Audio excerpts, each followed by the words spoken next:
something a little bit different today because news broke yesterday that DAZN are very close to completing a takeover of BT Sport. But what does that mean for BT Sport's coverage of MMA, aka the UFC, boxing, and more importantly, us, the paying punter, the subscribers? Let's talk about it before we do. My name is Rahul J. Chan. This is the Battle Camp. Thank you very much for joining me. If you're new to the channel, please do consider subscribing.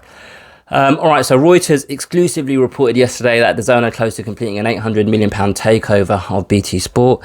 Now, there's been rumours for best part of the year that BT want to get out of the sports coverage business because they want to focus on the core business, which is obviously telecoms and broadband services. And apparently they want to invest quite heavily in their 5G network infrastructure, which is why they don't really want BT Sport as an asset, because it's quite a costly thing trying to be a sports media channel. The rumours about DAZN wanting to take over BT Sport have been going since, I'd say, summer last year, summer 2021. And I suppose the obvious thing to talk about first is the fact that DAZN is an online streaming platform. The whole premise, the whole idea behind DAZN is for it to be online, the Netflix of sports. So why would they want to take over a traditional broadcast outlet? And obviously it's because BT Sport have quite a good portfolio of sports that they've got exclusive rights to. They've got Premier League football. They've got European football, the Champions League and the Europa League. I'd say those are the crown jewels of BT Sports portfolio. But then they've also got rugby union. They've got boxing, like I mentioned earlier. They've got the UFC, which is the sole reason why I subscribe to BT Sport. Now, I also subscribe to DAZN because of the boxing. So my initial thought is, I'm hoping I'll be able to consolidate two payments into one, because I don't really see, as a fan, as a paying customer, the value in paying the same organization twice, right? Because I'm assuming once this takeover happens, then we're going to start seeing, the first thing we will see is BT Sport channel 413, if you've got Sky TV, being rebranded as DAZN. And then what we'll see is matchroom boxing shows on our TV. So we won't need to go into the app to watch those shows. So if I'm already paying for BT Sport, then I will just cancel my subscription to the app, right? So with this acquisition, what DAZN are doing is they're not just buying the rights to all of these different sports. They're also taking over. You know, I don't know how many subscribers BT Sport currently have, but I'm assuming it's, you know, in its millions, and that's what they're taking over, right? Now, I was kind of thinking maybe what they'll do is they'll just grab all of those sports and just stick them on their app, because that's the core of the business with a Netflix of sport. But then I thought to myself, and again, I'm just speculating because I'm not a lawyer, I don't know much about this stuff, I'm just kind of using logic. All of these different sports, all of these organizations that have made these deals with BT Sport, you'd assume they've made them under a set of conditions. And I'm assuming one of those conditions is this content, this coverage will be shown on TV. And I'm assuming the contracts that they have in place won't just allow DAZN to just grab, you know, Premier League football and just stick it exclusively on their app, right? But who knows? I'm not an expert. They might be able to do that, right? But I'm assuming in the short term, we won't see much difference in terms of the coverage that BT Sport currently have. We'll just see it rebranded as DAZN. Now, the main focus for me, I'll talk about boxing first, right? Because I'm not going to lie to you. If BT Sport just had this current coverage of boxing and not the UFC, I wouldn't subscribe, because it's not worth it. It's not worth it. Now, I've watched a lot of interviews with Frank Warren where he's quite bullish about this potential takeover, and, oh, well, we've got it there in writing, and we've got a deal, and whether it's DAZN or BT Sports, someone's got to stick to the contract that we have in place, right? So there's a couple of things that I'm assuming might happen. One, DAZN say, all right, well, you have a 5-year deal worth X amount. I don't even know if it's a 5-year deal. I'm just making these numbers up, by the way. You've got a 5-year deal with BT Sport worth X amount. So we'll give you that cash. Bye. See you later. We don't really see the value in your proposition. Or I think this is probably the more likely scenario. And it would probably speak to Eddie Hearn and his ego if Frank Warren and Queensberry stick around on DAZN and they're the secondary boxing outlet on that platform behind Matchroom, almost like Matchroom's little brother. And Eddie Hearn gets to almost be like, indirectly, Frank Warren's boss for the duration of the existing deal that Queensberry or Frank Warren have with BT Sport.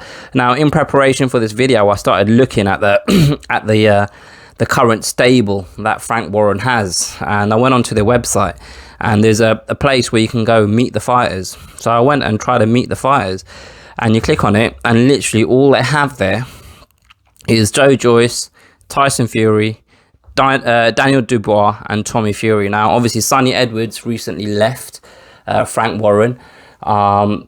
That it's quite funny because years ago when Queensberry and BT Sport announced their partnership, on that stage it was quite an impressive group of fighters he had. I don't think Warrington had joined them just yet, but Billy Joe Saunders was there, Tyson Fury. There was a couple of world champions that he had. So the way his stable has depleted, especially over the last kind of year or so, and with Tyson Fury, like, when's the last time he actually boxed on a show that Frank Warren promoted, right? I'm going way off on a tangent here, but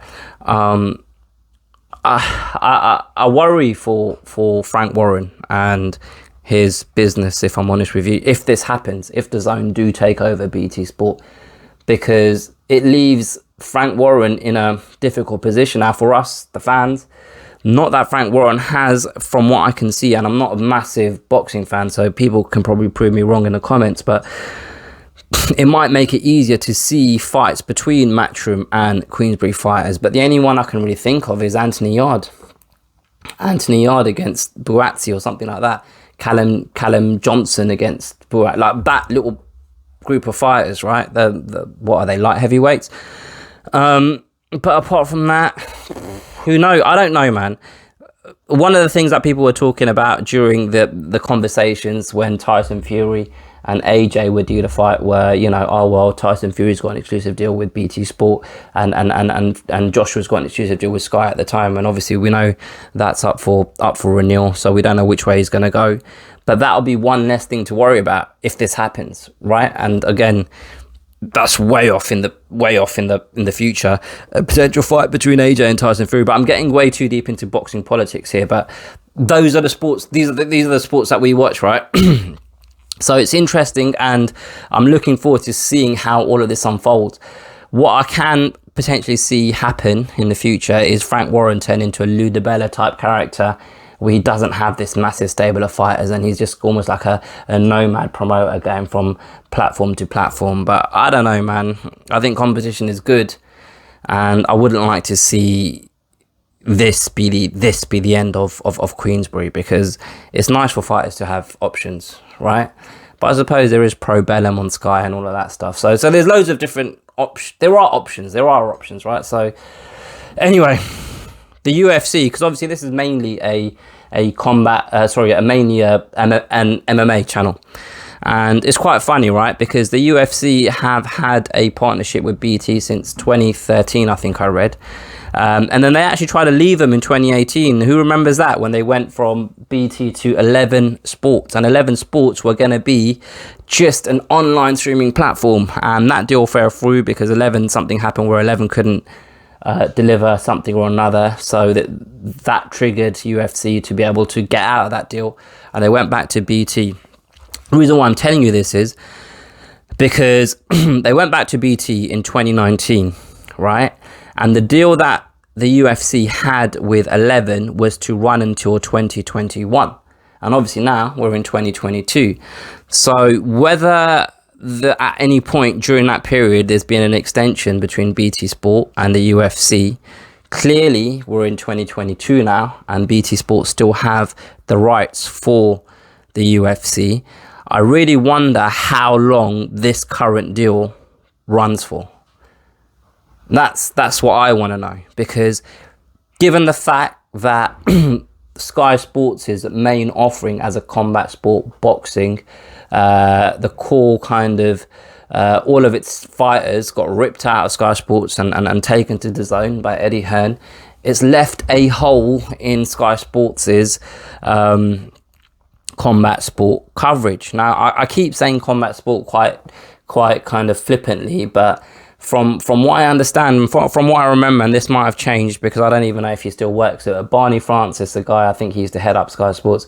Apparently he didn't like MMA, he didn't like the UFC, which is why Sky never went for the rights to broadcast the UFC back in the day. But I never really understood that because they still had rights to broadcast Cage Rage and other smaller MMA shows. But now that, you know, Matchroom have moved from Sky to DAZN, if the UFC come up, then maybe it might be something that Sky Sports are interested in acquiring. I think now it's demonstrable the amount of fans that UFC has, that the sport has, mixed martial arts, and I think Sky will see the value in the UFC in terms of a driver for subscriptions. So you never know, they might throw their hat into the ring. Personally, I think it would kind of work with what DAZN currently have in terms of Matchroom Boxing to be the hub of combat sports in the UK. But what do I know, eh? What do I know? I mean, if I worked for DAZN, I wouldn't pass up the opportunity to have the rights for UFC coverage, put it that way. But interesting times ahead. I've made this bloody 10-minute video, and no, my luck, there'll be another article coming out in half an hour saying, oh, deal's fallen through, and this video will be null and void. Speaking of null and void, actually that's not a very good segue because that doesn't even make sense. All I did want to say is it's now 7:50, which means 5 minutes have gone in the Liverpool-Arsenal match, which I'm going to watch on Sky Sports, not on BT Sport or DAZN. So I'm going to run downstairs and watch that. I'll probably edit this while I watch it. But anyway, put your comments below. Let me know what you think about what I've said. Give me your own original opinions in the comment section below.